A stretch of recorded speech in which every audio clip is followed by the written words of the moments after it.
Though the midterm elections did not deliver the red wave many predicted, Republicans did take control of the House of Representatives. And the other thing is we won a lot of school boards across the country. Parents got involved. That was great news. But with the Senate under Democratic control and the 2024 presidential campaign around the corner, Republican National Committee Chair Ronna McDaniel has formed an advisory board to review and assess the party's midterm performance. I'm pleased to confirm that I'm a member of that advisory board and thrilled to begin the work of evaluating the 2022 election cycle and how evangelicals, people of faith, were engaged and why they weren't, when they weren't. And what went well, what didn't, and what improvements can be made. Well, joining me now to talk about this and more is Ronna McDaniel. She is the chair of the Republican National Committee. Ronna, thanks for being here. Always good to be with you. Thanks for having me, Tony. So I'm going to get to the commission or to the advisory council, but first I want to ask you about Georgia because we talked earlier with Congressman Jody Hice.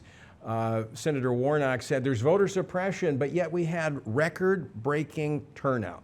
Absolutely. And if you look at the state as a whole, Brian Kemp in 2018 won his governor race by 50,000 votes, by about 1% against Stacey Abrams, right? So here we have rematch 2022. Mm-hmm. He won by 7.5%. We actually had 8 Republicans win statewide with close to 9%. So Republicans had a very good night. Obviously, the Senate race didn't go the way we wanted. We were against an incumbent Democrat who had a lot more money.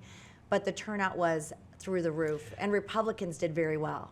Let's talk about that spending. The spending was almost 3-1, was it not? It was 3-1 for Warnock. And we've got to get people engaged, and giving to Herschel was an issue. There were people who said we're done. But that wasn't the only Senate race where we saw the Democrats far outspent Republicans.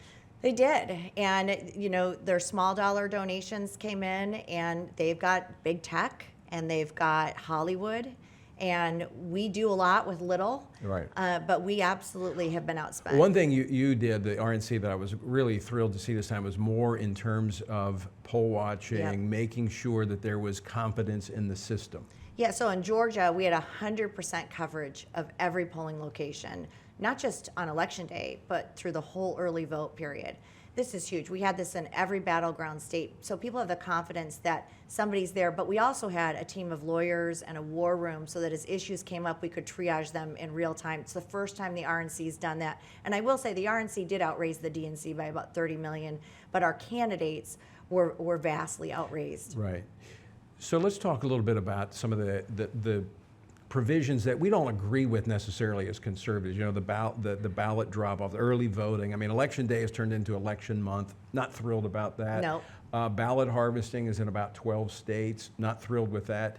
But these are the laws in these states, and until we change them, we need to make the best use of those laws. In fact, we did that in California working with churches. We did not ballot harvesting, but churches do collections, so we did ballot collections, and it actually worked. It does work, and we are doing it in the states where it's legal. We have to. So Minnesota or Montana, for example, they have ballot harvesting. We won with Ryan Zinke because we do it as well. California, if you look at the Duarte seat that we just flipped, and we kept 4 Republican seats in California, we actually did better than the Democrats on ballot harvesting where it's legal. The states we don't do it in, where it's illegal, we're not going to do it. We're not going to break the law. We're against it, but we can't ignore the laws on the books. And what I say to people is if the Democrats are having a month to collect ballots and we say, no, just come out on election day, we're putting ourselves at a disadvantage because what if something happens or you get in a car accident or the weather's bad? Think about feeding your family, right? If you had to feed your family for the winter, would you say, I want to harvest for a month or I want to harvest for a day?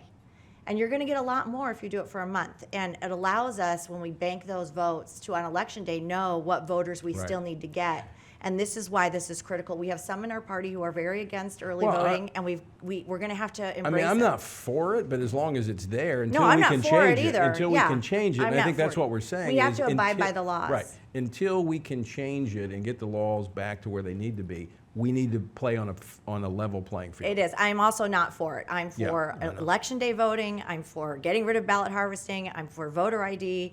I think But you're saying let's use it delta, if it's but there. if it's there, we can't ignore agree. it. I And the agree. Democrats are utilizing that. So let's talk about this advisory council Sure. and what we're going to be doing. Let me know what we're going to be Thank doing. you for being part of this. I think it's always important to do an after action report and say what went right, what went well. One of the things, what went right, what went wrong. One of the things we're seeing with this election in particular is how much ticket splitting there was. Republicans won Yes. statewide in almost every state. The top vote getter in Arizona was a Republican. In Wisconsin, we won statewide. In New Hampshire, we won. So why in Georgia, 200,000 Kemp voters voted for Warnock. So why are Republicans ticket splitting and voting for Democrats? That's one of the questions. What was the Dobbs effect? I think being pro-life is a winning issue, but our candidates have to be able to talk about being pro-life. Well, you And look this at the is you what look your at, report's right, going to help. and you look at, and already we've looked at a lot of this data. When you look at the Republican governors who had, like Kemp, Yeah. like Stitz in Oklahoma, Governor DeWine in Abbott. Ohio, all of those that had taken strong pro-life positions, not just in talking about it, but actually passing legislation, won overwhelmingly But we have re-election. some candidates who are being pummeled with deceptive lies about Right. it, saying we won't give life-saving care to a woman who had a miscarriage. And if $30 million in ads are being spent against you and you can't even talk about where you stand on that issue, it creates a vacuum of untruth. And so our candidates and their consultants, and I'm going to say consultants mainly, we need to be able to talk about being pro-life and then talk about their extreme positions on gender selection, due date abortions, and then other issues There as is well. a hesitancy in the consultant class Correct. to talk about these issues. There is. I cannot even tell you how many candidates, and you and I have talked about this a lot through the summer because the RNC put out a memo. We said, address this, take this head on. How many candidate consultants said, we don't want to talk about it, it's not polling well. But the reality is when you're putting 30 million behind something, it doesn't matter how it's Right. polling, it's an Right. issue.